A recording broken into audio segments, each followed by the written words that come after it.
A internacionalização de novas empresas não é apenas um fator positivo do ponto de vista das trocas externas, é também um fator muito positivo do ponto de vista da melhoria qualitativa do funcionamento da nossa economia, constitui um catalisador de mudança estrutural e de transformação qualitativa das organizações, pela exposição às melhores práticas internacionais, pela aprendizagem da pressão competitiva, pela qualidade e reforço de fatores de competitividade, e aqui eu gostaria de reforçar a ideia já apresentada de explorar a importância das relações que existem entre os grandes polos e empresas exportadoras e todo um conjunto, todo um universo de pequenas e médias empresas que trabalham diretamente para esses polos e com esses polos e que podem elas mesmo, e isso tem acontecido, podem elas mesmo percorrer caminhos de internacionalização direta mais intensamente. Julgo que quando olharmos para as pequenas e médias empresas e a sua capacidade de participarem nesta ambição de aumentar a componente exportadora da nossa economia, vale a pena analisar as dificuldades e também as potencialidades. As dificuldades nós conhecemos, os mercados são cada vez mais exigentes, mais duros, e nem sempre as empresas as pequenas e médias empresas são dotadas dos meios, dos fatores de competitividade que permitem penetrar nesses mercados, mas é também verdade, e eu poderia estar aqui a listar um número significativo de empresas, que, ao contrário do que se passava ainda não há muito tempo, hoje empresas de pequena e média dimensão têm em particular no setor dos serviços, têm uma capacidade de se internacionalizar, utilizando as novas tecnologias e trabalhando, nomeadamente, nas áreas das novas tecnologias, que no passado têm uma capacidade de estar presente de uma forma intercontinental, que no passado, com características e com dinâmicas que no passado estavam reservadas apenas a empresas de dimensão muito mais elevada. E essa é uma oportunidade que é uma oportunidade de ouro para o crescimento da nossa economia, para o crescimento das nossas exportações. Nós temos, felizmente, hoje, algumas empresas que eram startups ainda há poucos anos e que estão já presentes no mercado global de forma extremamente competitiva e concorrendo em zonas de mercado de enorme exigência. E fazem, muitas vezes, sem qualquer ligação, ou antes de terem qualquer ligação a players com maior envergadura à escala mundial. Pois, se é difícil este fenómeno, do ponto de vista das mudanças das tecnologias, mudanças dos modelos de concorrência internacional, há fatores também positivos que nomeadamente passam pela uma participação mais ativa das pequenas e médias empresas nas redes de inovação, das quais elas são muitas vezes importantes agentes de disseminação, quer dos conhecimentos, quer das práticas inovadoras, quer das novas tecnologias.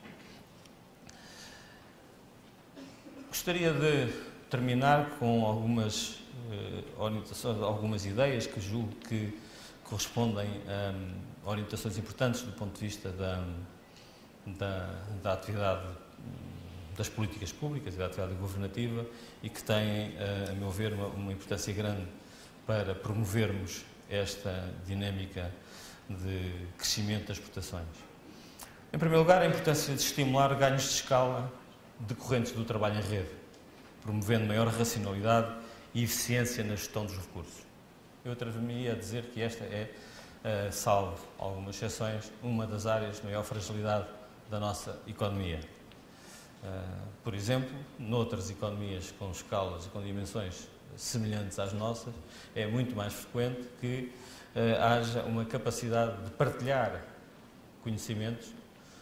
por exemplo, entre empresas que têm já uma presença significativa no mercado e cuja experiência para empresas de outros mercados, de outros setores, nesse mesmo mercado pode ser de enorme relevância. Há empresas que estão hoje bem colocadas em alguns segmentos, por exemplo, na Índia, ou na China, ou na América Latina, e que podem estimular ou ajudar a estimular ganhos de escala decorrentes desse mesmo trabalho. Um segundo aspecto,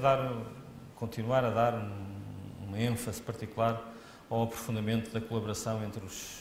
sistema científico e tecnológico, a investigação e desenvolvimento e o tecido empresarial. Eu ainda, há 2 semanas, tive a ocasião de participar na celebração de 12 contratos entre setores económicos, desde os setores considerados mais tradicionais da nossa economia, até setores inovadores, no meio da aeronáutica, por exemplo, onde um conjunto muito alargado de empresas, centros tecnológicos e universidades criaram e estão a desenvolver projetos mobilizadores. Lembro, por exemplo, na área do calçado, na área das rochas ornamentais, na área da saúde, na área, como eu disse há pouco, da aeronáutica, na área automóvel, na área do têxtil, e todos esses são projetos mobilizadores que têm como motivação fundamental a internacionalização e a capacidade exportadora. Essa fertilização que há muito se fala, mas que não tem sido tão intensa, que só agora talvez comece a ter massa crítica em muitas áreas para poder ser eficaz, continua a ser, a meu ver, um fator decisivo para impulsionar esta mudança estrutural nas nossas exportações. Depois, obviamente, orientações transversais com ganhos nas chamadas estratégias de eficiência coletiva, que podem ocorrer e devem ser promovidos em todas as fases das cadeias produtivas, com a incorporação de inovação e de avanços científicos e tecnológicos nos produtos e nos processos, com o reforço do papel da concepção, do design, com vista àquilo que tem que ser, a meu ver, a palavra-chave do sucesso da nossa exportação na maioria dos setores, que é o reforço da diferenciação da nossa oferta. O reforço dos ganhos de eficiência em termos de redes de fornecimento e distribuição, mantendo, obviamente, a competitividade de preço, que é sempre essencial, quando nós dizemos que ultrapassamos e temos que ultrapassar os fatores competitivos de uma economia baseada em baixos salários e baixos preços, não estamos a dizer que a competitividade pelos preços não continua a ser importante, obviamente de forma diferenciada de setor para setor, mas continua a ser importante na generalidade dos setores e das atividades exportadoras.